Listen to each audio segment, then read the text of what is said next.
জয় গুরুচাঁদ, জয় ভীম।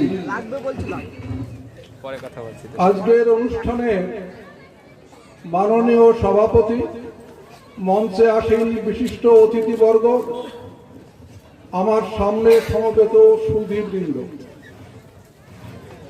এই গোপালপুর কয়েকবার আমাকে আমন্ত্রণ জানিয়েছেন এখানকার হরিগুরুচাঁদ অনুষ্ঠানের জন্য বা মতুয়া অনুষ্ঠানে যোগ দেওয়ার জন্য। আমি শারীরিক কারণে আসতে পারিনি, তো এবার ভেবেছিলাম একেবারে মতুয়া এবং আম্বেদকর দুটোই মিশ্রিত করে আমি বক্তব্য রাখব, তাতে আমার ঋণ শোধ হবে। পেব্যাক কথা সোসাইটি একটু আগে বলে গেল না অশোক, আমার ঋণ শোধ হয়ে যাবে আমি যদি মতুয়া এবং আম্বেদকরের মিশ্রণ একটা বক্তব্য রাখতে পারি। কিন্তু দুঃখের বিষয়, আমার গোপালপুরের মতুয়া সাধু ভক্তবৃন্দ উপস্থিত হননি। অনেকেই হননি, কেউ হয়তো হয়েছে। তারা ভেবেছেন আম্বেদকরের অনুষ্ঠানে আমরা মতুয়ারা গিয়ে কি করব। অতএব তারা খবর পেলেও এই অনুষ্ঠানে যোগদান করেননি, যেহেতু আম্বেদকরের অনুষ্ঠান। আমাদের মতুয়াদের সেখানে গান বাজনা হরিবোল ডঙ্কাধ্বনি হবে না, আমরা যে কি করব। এ ঘটনা বিপরীত দিকেও ঘটে। আমার এই আম্বেদকরবাদীরাও অনেক সময় এই মতুয়াদের অনুষ্ঠানে যেতে চান না। এটা কত বড় ভ্রান্ত যে আমাদের ভিতরে কোনো বিরোধ নেই, কোনো বিরোধ নেই। পৃথিবীর যে কোনো প্রান্তে যখন মহাপুরুষরা জন্মায়, তখন একই চিন্তা করে, কারো সঙ্গে কারো পরিচয় থাকে না, কিন্তু চিন্তাটা একই হয়। ভারতবর্ষের পূর্ব প্রান্তে অবতীর্ণ হয়েছিলেন ঠাকুর হরিচাঁদ, ঠাকুর গুরুচাঁদ। পশ্চিম প্রান্তে অবতীর্ণ হয়েছিলেন বাবা সাহেব আম্বেদকর, মহাত্মা জ্যোতিরাও ফুলে। এদের কারো সঙ্গে কারো দেখা সাক্ষাৎ হয়নি কোনোদিন, কিন্তু এরা প্রত্যেকে একই জিনিস ভেবেছেন, অবহেলিত, বঞ্চিত, অস্পৃশ্য মানুষের মুক্তির বার্তা আমাদের দিতে হবে। এই কথাটা তারা ভেবেছিলেন বলেই আমাদের প্রত্যেকের দর্শন এক। 1812 সালে অবতীর্ণ হয়েছিলেন ঠাকুর হরিচাঁদ, আর তার মৃত্যু হয়েছিল 1878 সালে। 1812 সালে ঠাকুর হরিচাঁদ যাচ্ছেন 1878 সালে। 1891 আসছেন বাবা সাহেব আম্বেদকর, আর 1846 আসছেন ঠাকুর গুরুচাঁদ, তিনি যাচ্ছেন 1937 সালে, আর বাবা সাহেব যাচ্ছেন 1956 সালে। কিন্তু সবার ভাবনা কিন্তু এক। তাই আজকের দিনে আমি এই পরিনির্বাণ জীবনে আমি আম্বেদকর ছাড়া আর কিছু বুঝি না। ভীম নাম ভীম নাম ভীম নামৈব কেবলম কলৌ নস্তেব্য নস্তেব্য নস্তেব্য। এই কলিযুগে ভীম নাম ছাড়া আর কিছু স্মরণ করার নেই। বলে না করলে কি হবে? না করলে ভারতবর্ষের যা হচ্ছে তাই হচ্ছে, তাই হবে। চারিদিকে বিচ্ছিন্নতাবাদ, চারিদিকে সাম্প্রদায়িকতা, চারিদিকে অস্পৃশ্যতা, গণতন্ত্রের পরাজয়, এটা বাবা সাহেবের বিরুদ্ধে যাচ্ছে সমগ্র ভারতবর্ষের দর্শন। ওই তিনজন মহাপুরুষ কি বলেছিলেন? ঠাকুর হরিচাঁদ, ঠাকুর গুরুচাঁদ, বাবা সাহেব আম্বেদকর। এরা ছিলেন বৌদ্ধ ধর্মে, ভাবাদর্শে বিশ্বাসী তিনজনই। আশ্চর্যের বিষয়, আপনারা ভাবলে অবাক হয়ে যাবেন, লীলামৃতে পাচ্ছি আমরা, বুদ্ধের কামনা তাহা পরিপূর্ণ জন্ম, যশবন্ত গৃহে হরি হইল অবতীর্ণ। দেখেছেন, আজকের কথা না, লীলামৃত যখন রচনা হয়েছে তখন লেখা হয়েছিল, বুদ্ধের কামনা তাহা পরিপূর্ণ জন্ম, যশবন্ত গৃহে হরি হইল অবতীর্ণ। ভগবান বুদ্ধ যে প্রত্যাশা করেছিলেন সেই প্রত্যাশা পূরণের জন্য যশবন্তের ঘরে হরিচাঁদ আসছে। আর সেই কথা রিপিট করছেন বাবা সাহেব আম্বেদকর কত বছর পরে। হরিচাঁদের জন্ম 1812, বাবা সাহেবের জন্ম 1891। কত বছর পরে বাবা সাহেব বলছেন, বৌদ্ধ ধর্ম যুক্তির উপর প্রতিষ্ঠিত, বৌদ্ধ ধর্ম শৃঙ্খলাবদ্ধ, বৌদ্ধ ধর্মের ভিতরে শ্রেণীভেদ নেই, অস্পৃশ্যতা নেই, জন্মসূত্রে কেউ কেউ ব্যবধান সৃষ্টি করে না। অতএব আজ যদি ভারতবর্ষের সবাই পুনরায় বৌদ্ধ আদর্শ গ্রহণ করে, তারই ভারতবর্ষের ভিতর একটা সমন্বয়, ভ্রাতৃপ্রেম এবং প্রেম প্রীতি ভালোবাসার সমন্বয়ে একটা নতুন ভারত গঠন হতে পারে যদি বৌদ্ধ ধর্ম গ্রহণ করে। এই বাবা সাহেব আম্বেদকর বলছেন, ভগবান বুদ্ধ ভারতবর্ষে আবির্ভূত হয়েছিলেন। তিনি মানবতায় বিশ্বাসী ছিলেন, তিনি জাতিভেদ মানতেন না, যাগযজ্ঞের অবলম্বন হইতে মানুষকে দূরে ঠেলিয়ে দিয়েছিলেন এবং মানুষের দিক হইতে ঈশ্বরের দৃষ্টি দূরে সরিয়ে দিয়েছিলেন। ঈশ্বর, তোমাকে মানুষের কল্যাণ কিছু করতে হবে না, এবং একটা আত্মবিশ্বাস সৃষ্টি করেছিলেন। মানুষ যে দিন ও দৈবাধীন নয় তাহা তিনি প্রতিষ্ঠা করলেন। মানুষের আত্মবিশ্বাস সৃষ্টি করলেন ভগবান বুদ্ধ। ভগবান বুদ্ধ বললেন, যাগ যজ্ঞের প্রয়োজন নেই। ভগবান বুদ্ধ বললেন, ভগবানের প্রয়োজন নেই। তো আপনারা স্বভাবতই জিজ্ঞাসা করবেন, এ কি অন্যায় কথা? যার নাম ভগবান বুদ্ধ, তিনি বলছেন ভগবানের প্রয়োজন নেই। ভগবান শব্দটা এসছে সংস্কৃত শব্দ থেকে। সংস্কৃত শব্দে ভগবত একটা শব্দ রূপ আছে। ভগবত শব্দের মানে হলো মাই লর্ড, মাই প্রভু, হে আমার প্রভু। গড নয়, সেখানে ভগবত মানে গড নয়, লর্ড, আমার প্রভু। ও মাই লর্ড, ভগবত। সেই ভগবত শব্দের প্রথমা বিভক্তির এক বচনে আছে ভগবান। ভগবান, ভগবন্ত, ভগবন্ত, ভগবন্তম, ভগবন্ত, ভগবতা, ভগবতা, ভগবদ্ধাম, ভগবদ্ভী। সংস্কৃত যেসব মেয়েরা পড়ছো তারা জানো। সেই জন্যই ভগবান শব্দটা এসছে। এর মানে হলো মাই লর্ড, হে আমার প্রভু। বাবা সাহেব আম্বেদকর যাকে বলেছিলেন বোধিসত্ত্ব, সেই ভগবান বুদ্ধ। তাহলে বুদ্ধের ভাবনার সঙ্গে ঠাকুর হরিচাঁদ, গুরুচাঁদ যে কথা বলে গেছেন, আমার বাবা সাহেব আম্বেদকর সেই কথা বলে গেছেন। একটা একটা করে মিলিয়ে দিচ্ছি। আপনারা বলবেন যে মতুয়াদের আমাদের আম্বেদকর পড়ার দরকার নেই, বা আম্বেদকরবাদীরা বলবে মতুয়া পড়ার দরকার নেই। আদৌ তা নয়, উভয় পরস্পরের পরিপূরক। হরিচাঁদ যা চিন্তা করে গেছিলেন, গুরুচাঁদ যা চিন্তা করে গেছিলেন, সেই চিন্তা বাস্তবায়িত করেছেন বাবা সাহেব আম্বেদকর। বাবা সাহেব যে কাজগুলো করেছেন তার আগে, বহু আগে ঠাকুর হরিচাঁদ এবং গুরুচাঁদ বলে গেছেন। দুইজনের কিন্তু কারোর সঙ্গে দেখা হয়নি। মহাপুরুষরা যা ভাবে পৃথিবীর এক কোণায় এবং আর এক কোণার থেকে তার প্রতিধ্বনি শোনা যায়।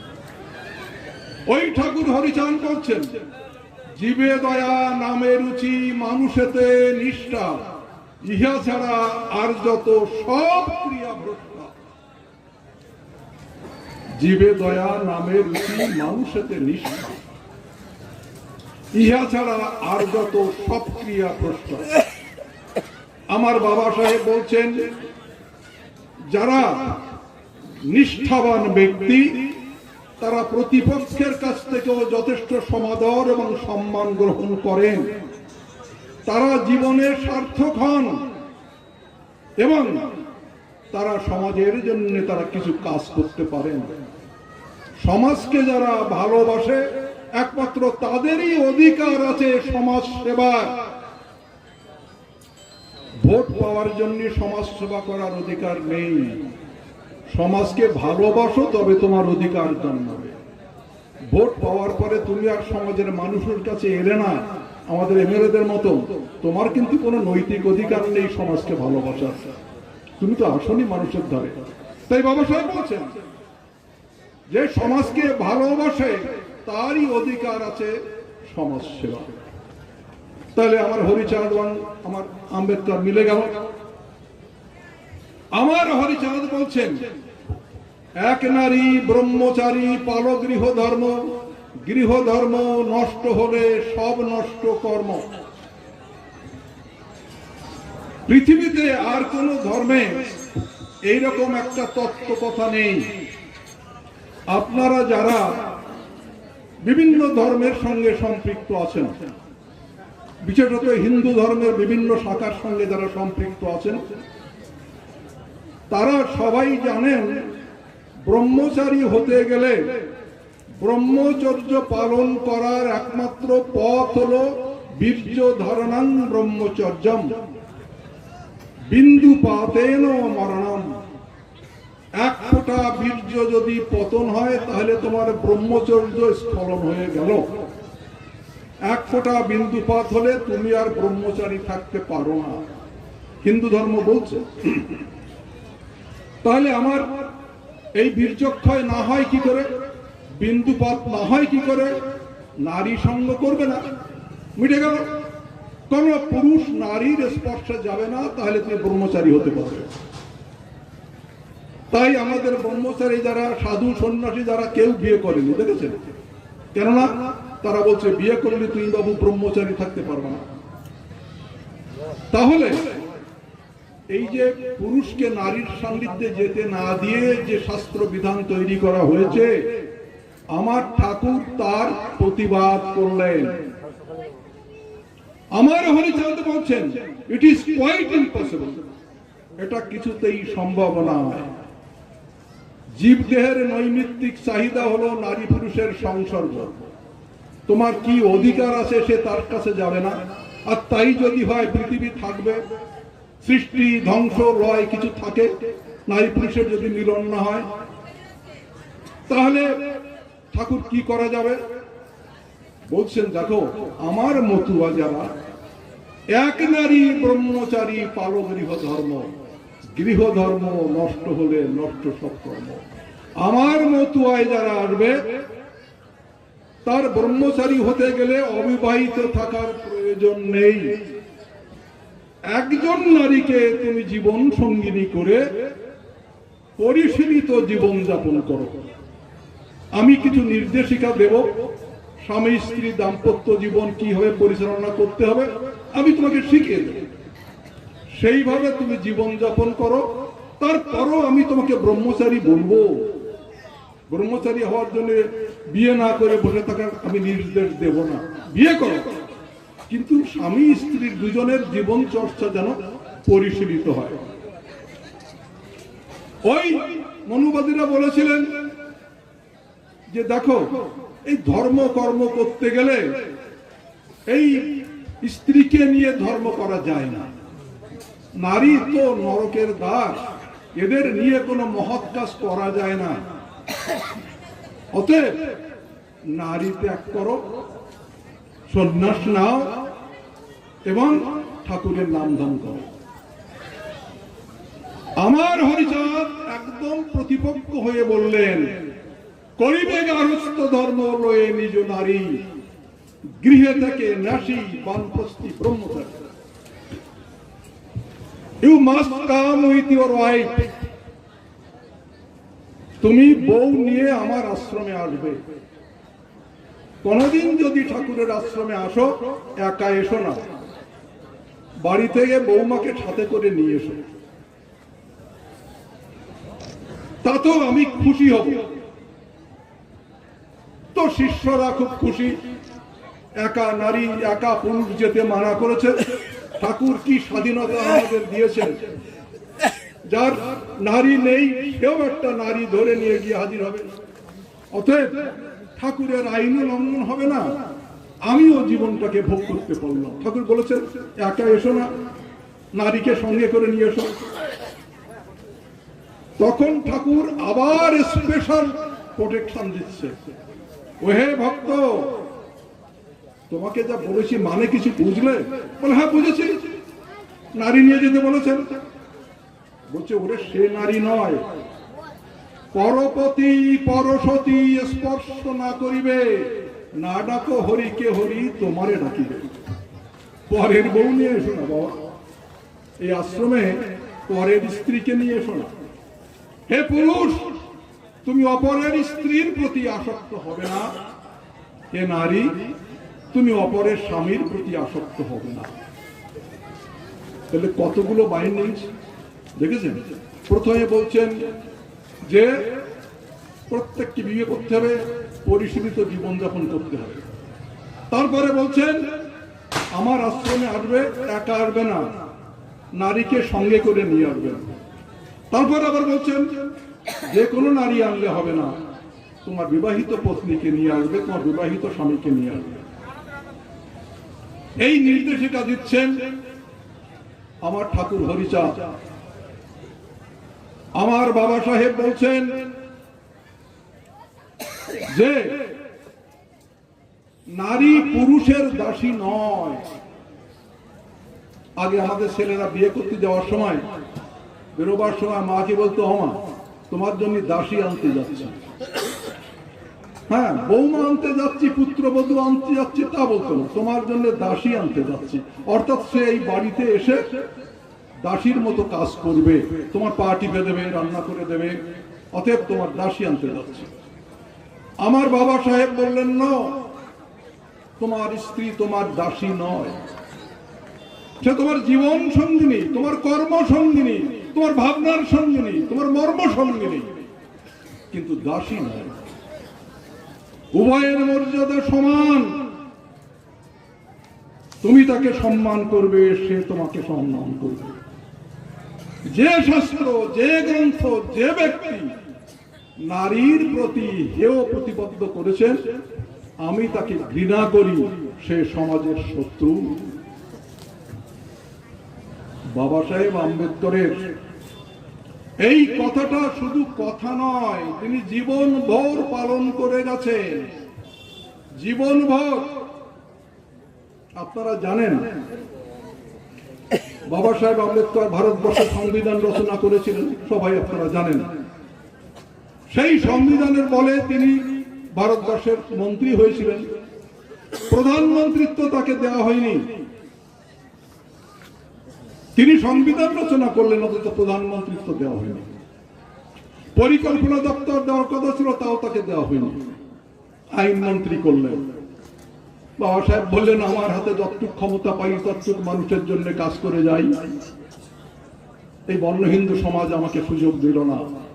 এরা অনেক ভালো যে আমাকে সংবিধান তৈরি করতে দিছিল, কিন্তু ক্ষমতা ব্যবহার করতে দিল না।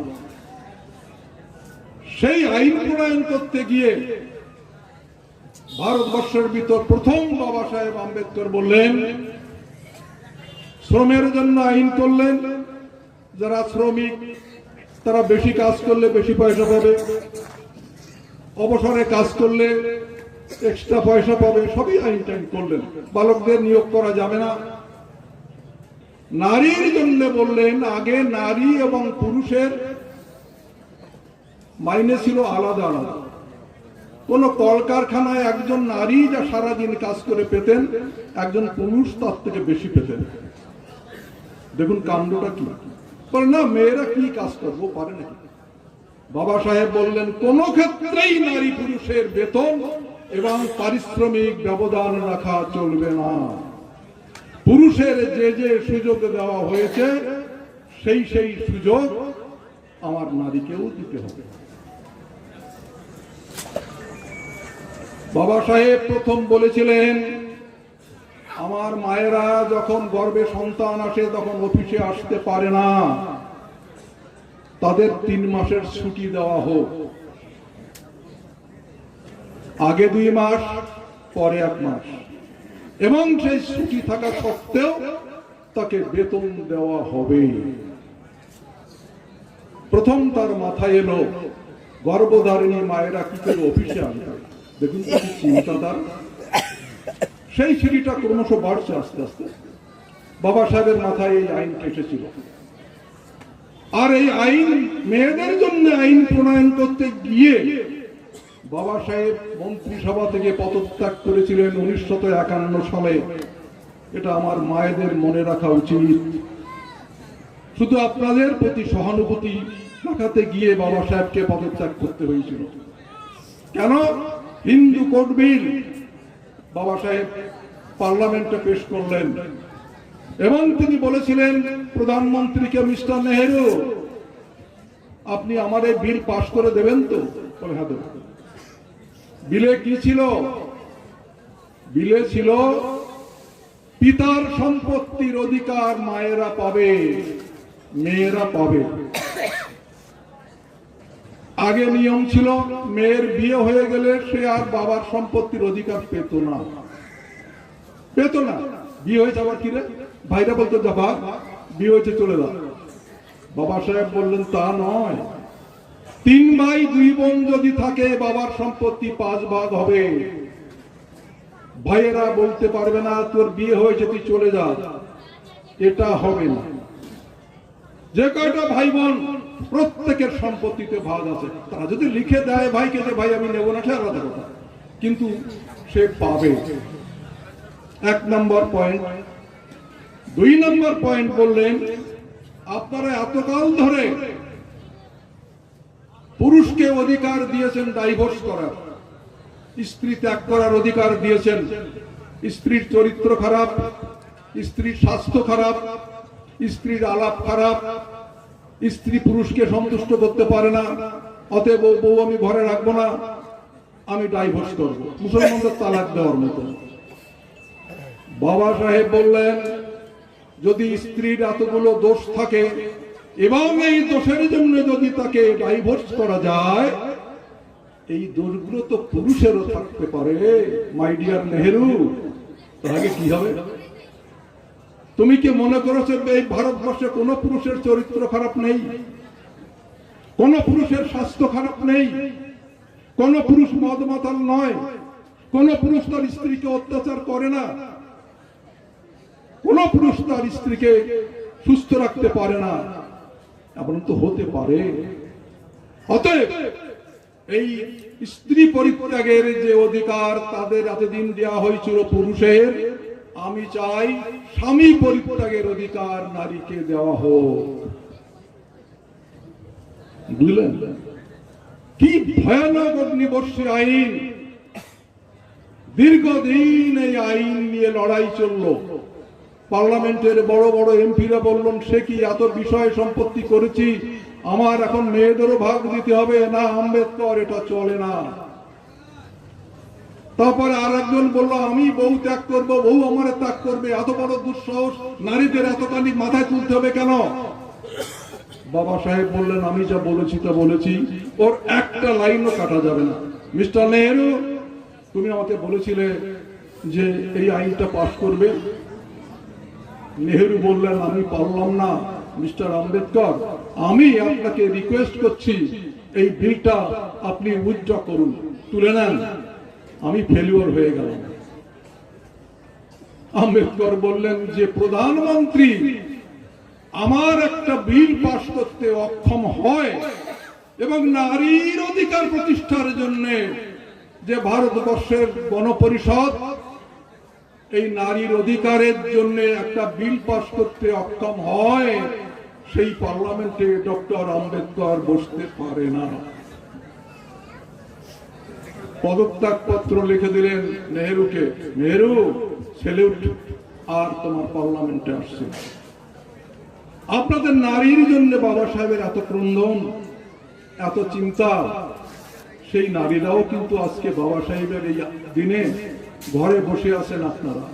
আপনাদের যত রকমের অধিকার সব বাবা সাহেব আম্বেদকর দিয়েছে, যা মনুবাদীরা শাস্ত্রে দিছিল না, যা হিন্দু শাস্ত্রে ছিল না, সেটা আমার বাবা সাহেব দিয়েছেন। আজকে অন্তত মায়েদের চোখে একটু জল দেখতে চাই যে আপনাদের জন্য তার জীবন শেষ হয়েছে। সেই দুশ্চিন্তায় তিনি অসুস্থ হয়ে পড়লেন, ডায়াবেটিসে ধরলো, প্রেসারে ধরলো। এ কি করলাম, এ কি হলো? চিন্তায় মাত্র 66 বছর বয়সে বাবা সাহেব মারা গেলেন। এ তো আমাদের মানুষের জন্য কাঁদতে কাঁদতে মারা গেলেন।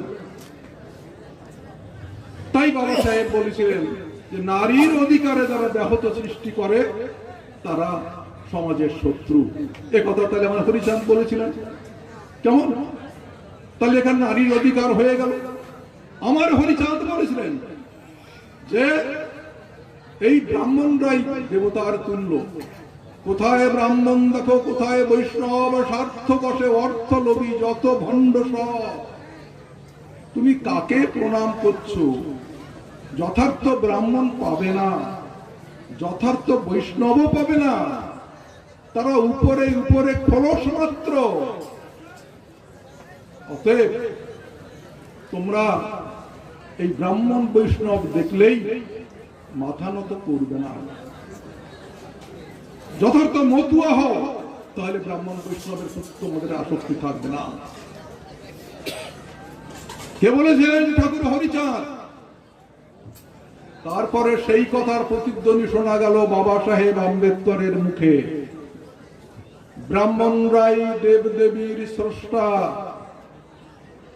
33 কোটি দেবতাকে সাক্ষী গোপাল হিসেবে দাঁড় করিয়ে কৌশলে চলছে ব্রাহ্মণ শ্রেণীর অবাধে লুণ্ঠন। ব্রাহ্মণ্যবাদী অস্পৃশ্যতার জন্ম দিয়েছে। ব্রাহ্মণ্যবাদী নির্যাতিত শ্রেণীর দুঃখ, দুর্দশা এবং সামাজিক নিপীড়নের মূল কারণ।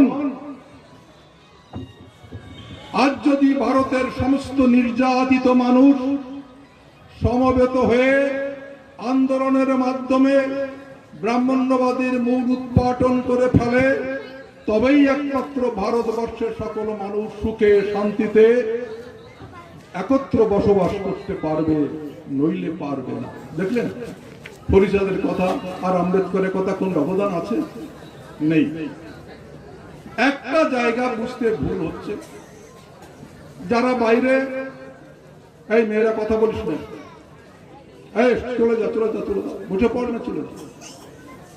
যারা বাইরে দূরে মাইক শুনছেন, তারা আমাদের অনুষ্ঠানে আসেননি, তারা ওখানে বসে বসে ভাবছেন এই আম্বেদকরের আলোচনা করতে করতে বাউন্দের গালাগালি দিচ্ছে, ওখানে যাবো কেন? আদৌ তা নয়। ব্রাহ্মণ্যবাদ মানে ব্রাহ্মণবাদ নয়। ব্রাহ্মণ্যবাদকে আরো ভালো বাংলায় বলতে গেলে বলা যায় মনুবাদ।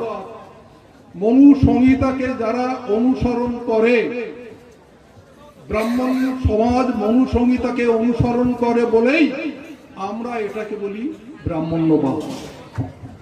ব্রাহ্মণ্যবাদ কি? যেমন ব্রাহ্মণ্যবাদ তেমনি মৌলবাদ। অসাম্য, বিভেদ এবং শোষণকে যারা প্রশ্রয় দেয় তারাই ব্রাহ্মণ্যবাদ।